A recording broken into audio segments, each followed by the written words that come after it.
Imagine you've owned a house for at least 5 years and you've gotten to know your neighbors and you like where you live. So you're getting well adjusted to your life there. Then the city decides that they want to take your home for what they consider public use, which ranks from either maybe a road or school, or more recently, they've been using it for malls or public housing. This is a prime example of eminent domain. According to the United States Government Accountability Office, as long as the government can prove the case for using for public good on the house, they can take the person's house in court. Eminent domain has many misconceptions that people think about it today, so it's been hard to try to get laws enforced to better help the people's homes that are getting taken away. Because way too many homes are being stolen in Atlanta, we must demand stricter guidelines for eminent domain.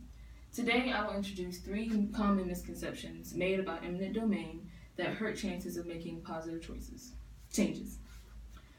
The first misconception is owners are justly compensated when their homes are taken.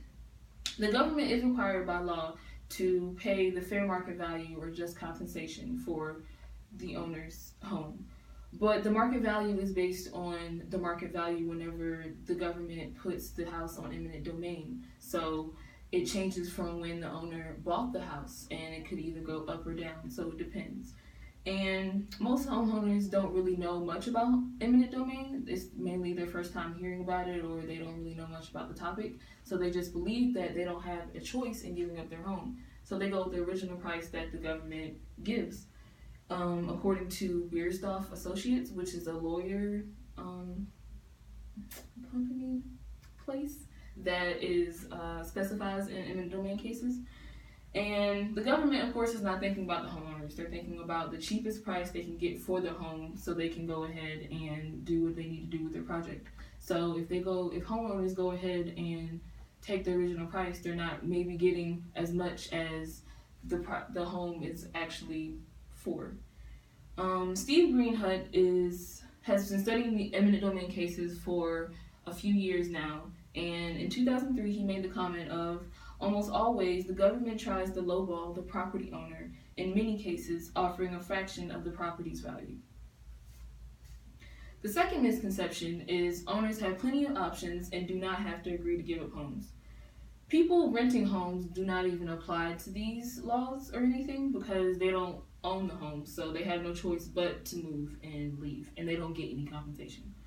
Of course, people can go to court and they can fight for it, but the government is mainly the people who win in the court because they have more money and they have more power in the court, and the homeowners are spending more money than they would actually get from the government when they get their home, so they are just not getting the right compensation in the cases. And it lasts a long time. The cases can last up to a year, and in that time homeowners aren't really looking for other homes. They're looking to win their case, so they have less of a chance to decide where they want to live after, or if they lose their case, in which most cases they do. In Kelo versus New London, it was a case in 2005 where Suzette Kelo was trying to fight to keep her home in New London, and the government was trying to take her home and 15 other properties for what they thought was public good, which in the end, she lost the case and they sold it to private development owners who just used it for whatever they wanted to. But in this case, she tried to fight it, and of course, she used a lot of money for it and everything, and she still didn't win the case.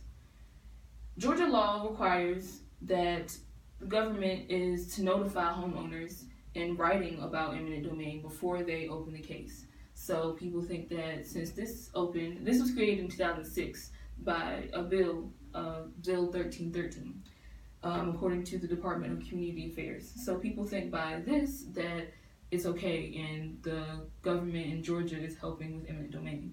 But in a case in Marietta with Summers, his last name, he had a grocery store and they wanted to open a park, and they didn't notify him beforehand about placing eminent domain on the grocery store. So he went to court, and him and his lawyer thought they had a good case. But the government is not punished for not notifying the homeowners about it. So it doesn't matter if they don't let them know. It doesn't mean that they can't go ahead with the case and still win. And in this case, they lost. He lost.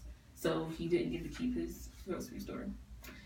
The last misconception is all property claimed under eminent domain is considered to be eyesores. In Kelo versus New London, the lady Suzette Kelo, her house was a pink house. It had really nice white stairs. It was not a drug house. It wasn't abandoned. She had been living there for a few years. It was a nice house, just like most of the neighborhood. But the government proved in the case that it was blight or an eyesore, so they didn't have the chance to really prove that.